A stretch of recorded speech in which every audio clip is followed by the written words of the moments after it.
Hello అండి. ఈనాటి కథలకి స్వాగతం.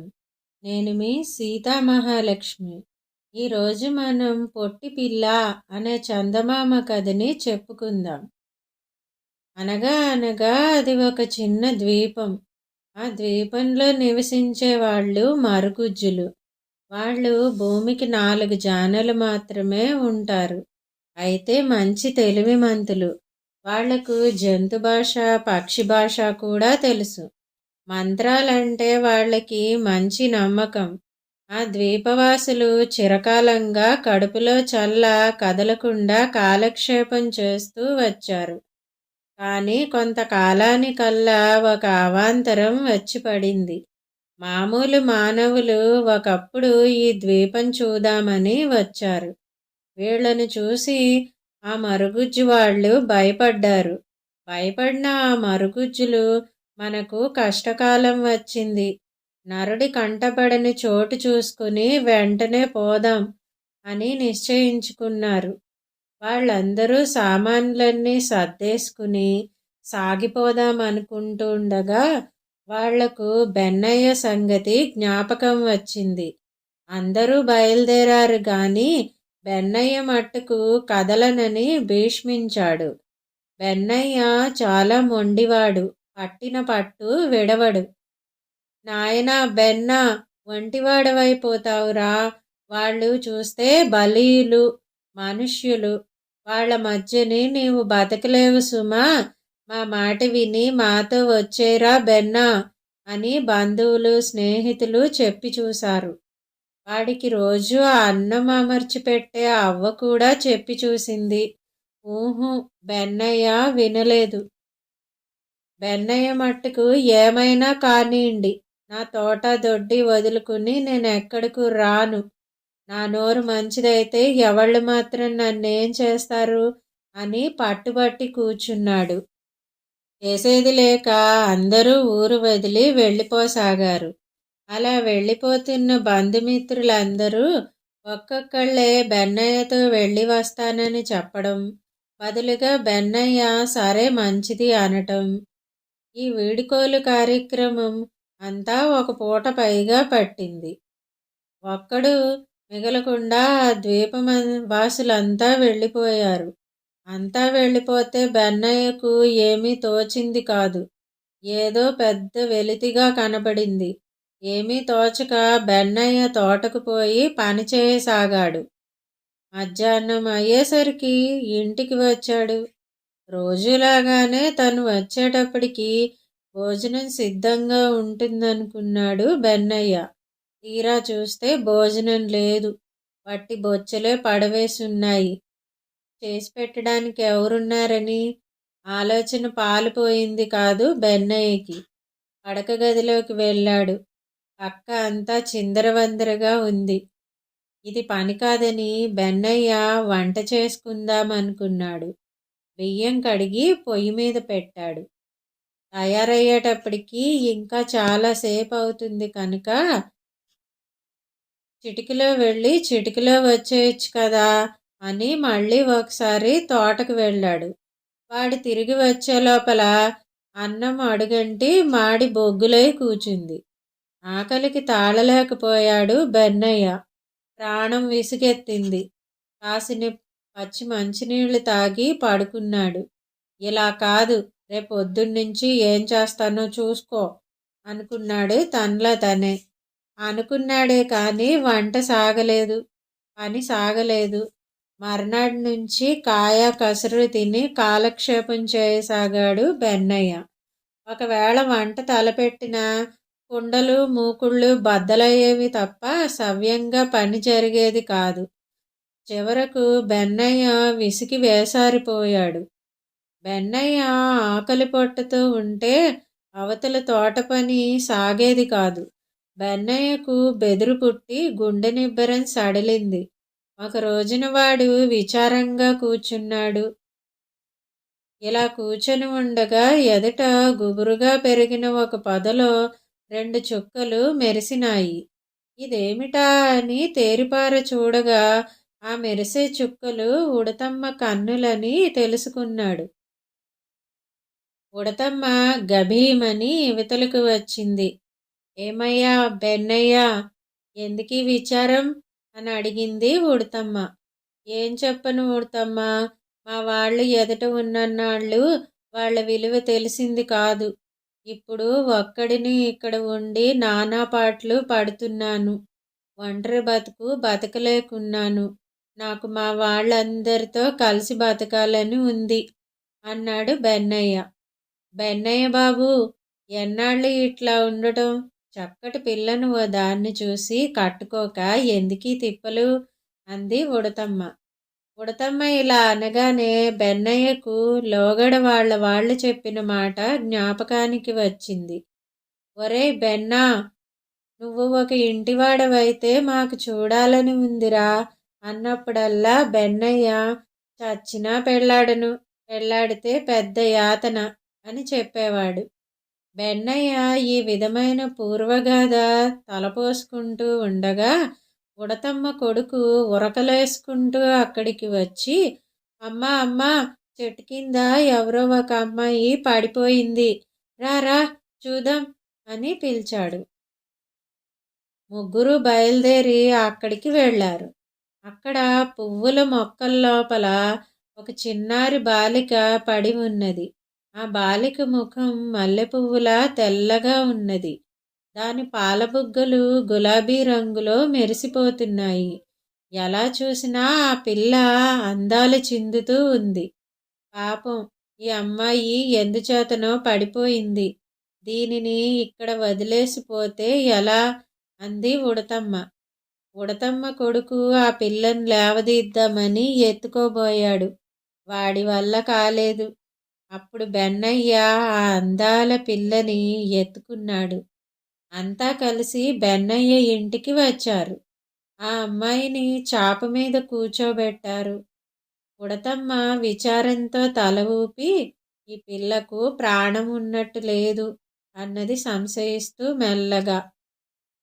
శ్వాస ఆడుతోందో లేదో అని బెన్నయ్య పిల్ల ముక్కు కింద వేలు పెట్టి చూశాడు.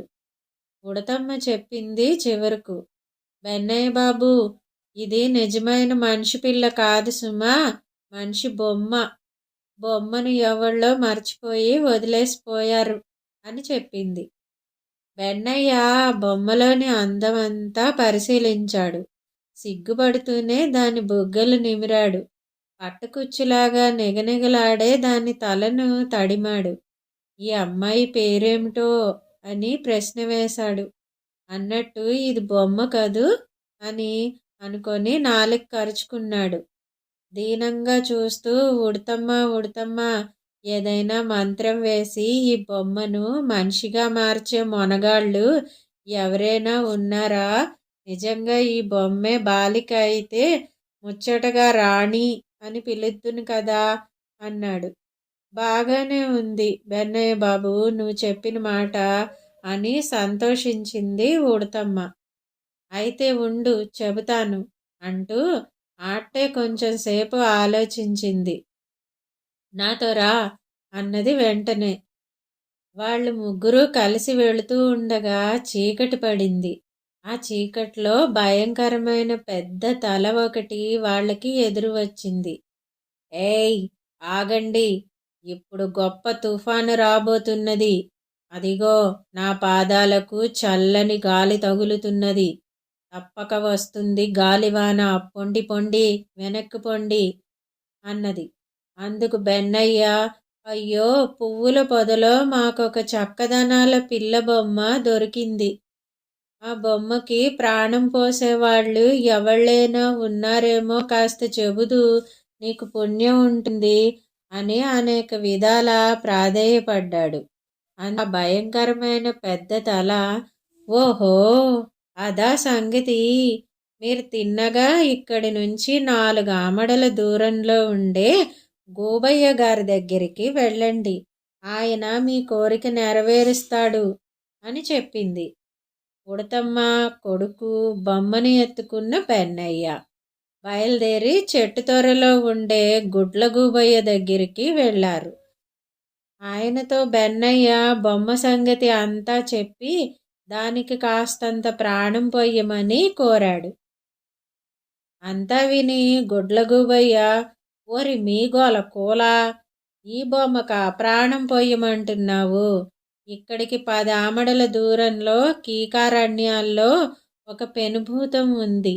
ఆ పెనుభూతం ఒక పిల్లను పెంచుకుంటున్నది. ఆ పిల్ల ఆడుకునే బొమ్మే ఈ బొమ్మ.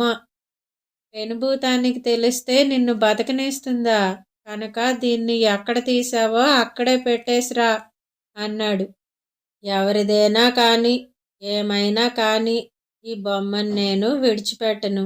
దీనికి ప్రాణం పోసే ఉపాయం చెప్పవయ్యా గూబయ్య అంటూ మళ్ళీ ప్రాధేయపడుతూ బతిమిలాడాడు బెన్నయ్య. అయితే బొమ్మలకు ప్రాణం పోసే మంత్రం ఆ ఒక్క పెనుభూతానికే తెలుసు అని చెప్పాడు గూబయ్య. మరైతే జీవం పోయటానికి ఏం పుచ్చుకుంటుంది గూబయ్య ఆ పెనుభూతం అని మళ్ళీ అడిగాడు బెన్నయ్య ఆత్రంతో. దానికెందుకు ధనం? బతిమాలినా సరే అది బహుమతులు కూడా పుచ్చుకోదు. బుద్ధి పుడితే ఉపకారం చేస్తుంది. దానివల్ల ఉపకారం పొందటానికి ప్రాప్తం ఉండాలి. అంతే. దాని మనసుకి నచ్చితే అడగ్గానే సాయం చేస్తుంది. దానికి నచ్చకపోతే ఎంత అడిగినా సాయం చేయదు అంటూ పెనుభూతం ఉండే అరణ్యానికి సరాసరి మార్గం చెప్పాడు గోబయ్య. సరే అని చెప్పి సెలవు పుచ్చుకుని బెన్నయ్య పోబోతూ ఉండగా గోబయ్య వాడిని వెనక్కి పిలిచి చెవిలో ఇలా చెప్పాడు. నాయనా, నీకొక రహస్యం చెబుతా విను. గుర్తుంచుకో, పెనుభూతానికి తను పెంచే పిల్లంటే పంచ ప్రాణాలున్ను. పిల్ల సంతోషమే తల్లి సంతోషం. పిల్ల విచారమే తల్లి విచారం. కనుక ఆశ్చర్యం గొలిపే పని ఏదైనా చేసి నువ్వు ఆ పిల్లని సంతోషపెట్టగలిగితివంటే ఆ పెనుభూతం నిన్ను మెచ్చుకుని నీ కోరిక తీరుస్తుంది అని చెప్పాడు. ఆ మాటలకు బెన్నయ్య నిరుత్సాహపడ్డాడు. ఉడతమ్మ కొడుకు కూడా బెన్నయ్య విచారం తొలగించలేకపోయారు. ముగ్గురూ కలిసి ఇల్లు చేరుకున్నారు. పెనుభూతానికి ఆశ్చర్యం గొలిపే దారి తెలియక బెన్నయ్య విచారసాగరంలో మునిగిపోయాడు. ఇలా ఉండగా ఆ ద్వీపానికి వచ్చిన మామూలు మనుష్యులు తిరిగి తిరిగి వింతలన్నీ చూశారు, సంతోషించారు. ఆ ద్వీపంలో ఎవళ్ళు లేకపోవటం చూడగా వాళ్లకు మరీ వింత తోచింది. చివరకు ఒక చెట్టు కింద చింతతో కూర్చుని ఉన్న బెన్నయ్య కనిపించాడు. వాడి వింత రూపం చూసి వాళ్ళు మరీ ఆశ్చర్యపోయారు. మాటల సందర్భంలో బెన్నయ్యకు పట్టుకున్న విచార కారణం తెలుసుకుని ఓస్ ఈ పాటి దానికేనా బెంగ అంటూ ధైర్యం చెప్పి వాడిని సముద్రబొడ్డుకి తీసుకుపోయి తమ ఓడలో ఉన్న వింత వింతల సామగ్రులన్నీ చూపించారు. అందులో బెన్నయ్యకు అతిగా ఆకర్షించిన సామాగ్రిని వాడు ఆత్రంతో కావాలని కోరగా వాళ్ళు వాడికి ఇచ్చారు. అవి మన దీపావళి టపాకాయలు. తక్షణమే బెన్నయ్య ఉడతమ్మ కొడుకును వెంటబెట్టుకుని బొమ్మను చంకనెత్తుకుని ఈసారి తిన్నగా పెనుభూతం ఉండే అరణ్యానికి ఉత్సాహంతో బయలుదేరాడు. కష్టాలు పడి ముగ్గురు ఆ కీకారణ్యం చేరుకున్నారు. పెనుభూతం ఉండే భవనం సమీపించారు. 2 తలల కుక్కలు 2 వాళ్ల మీదికి ఎగసి వచ్చాయి. బెన్నయ్య ఒక టపాకాయ తీసి పేల్చాడు. ఇటువంటి ధ్వని ఎన్నడూ విని ఎరుగని ఆ కుక్కలు 2 మరి కనబడకుండా మటుమాయమైపోయాయి. ఈ శబ్దం విని పెనుభూతము కూతురు లోపల నుండి యువతలకు చక్కా వచ్చారు. బెన్నయ్య చేతిలో బొమ్మను చూసి వాళ్ళిద్దరూ మండిపడ్డారు, లాక్కోబోయారు. మతాబీ వెలిగించాడు బెన్నయ్య. ఆ కళ్ళతో వాళ్ళు చూడలేకపోయారు ఆ మంటని, ఆ వెలుగుని. అంతలో చిచ్చుబుడ్డి ముట్టించాడు బెన్నయ్య. అది ఆకాశాన్ని అంటడం చూసి వాళ్ళు ఆశ్చర్యపోయారు. బెన్నయ్యను చేరబిలిచి బొమ్మనిమ్మని బతిమాలుతూ నీకేం కావాలో కోరుకో, అన్నది భూతం. తను వచ్చిన పని చెప్పాడు బెన్నయ్య. ఆ బొమ్మ తన కూతురుకు ప్రియమైనది కావటం చేత క్షణంసేపు భూతం ఆలోచనలో పడింది. పెనుభూతం కూతురు మరుగుజ్జు కావటం చేత ఇంతవరకు తగిన వరుడు ఎవడూ దొరకలేదు. ఇప్పుడు బెన్నయ్య కంటబడటంతోనే తన కూతురుకు ఈడు జోడు కుదిరిందని ఈ పెనుభూతం మనస్సులో ఉప్పొంగిపోయింది. బెన్నయ్యకి తన పిల్లనిచ్చి పెళ్లి చేస్తానంది. తన కూతురిని పెళ్లి చేసుకుంటే ఆ బొమ్మకు ప్రాణం పోస్తానంది. బెన్నయ్య ఒప్పుకున్నాడు. అంతే. బెన్నయ్యకు తన పిల్లనిచ్చి వైభవంగా పెళ్లి చేసింది పెనుభూతం. ఆ బొమ్మకు ప్రాణం పోసి అల్లుడికి ఆరణంగా ఇచ్చింది. అందరూ కలిసి బెన్నయ్య ఉండే చోటుకు వెళ్లారు.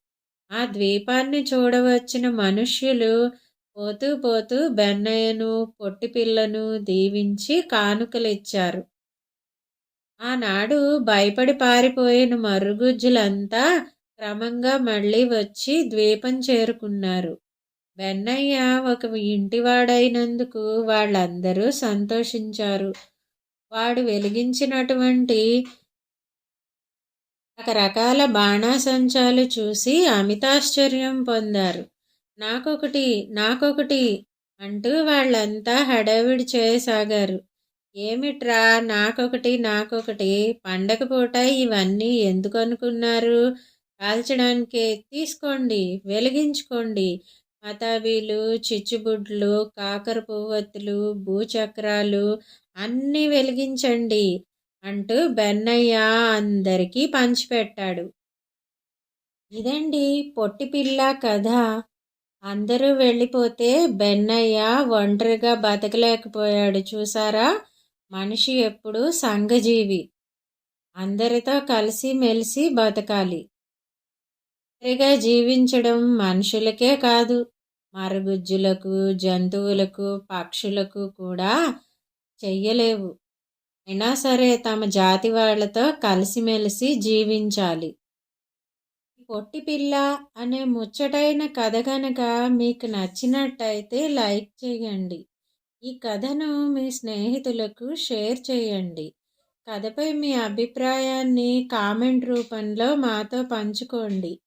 మరిన్ని మంచి కథల కోసం మా ఛానల్ను సబ్స్క్రైబ్ చేసుకోండి. మళ్ళీ మరొక మంచి కథతో కలుసుకుందాం. అంతవరకు వింటూనే ఉండండి ఈనాటి కథలు.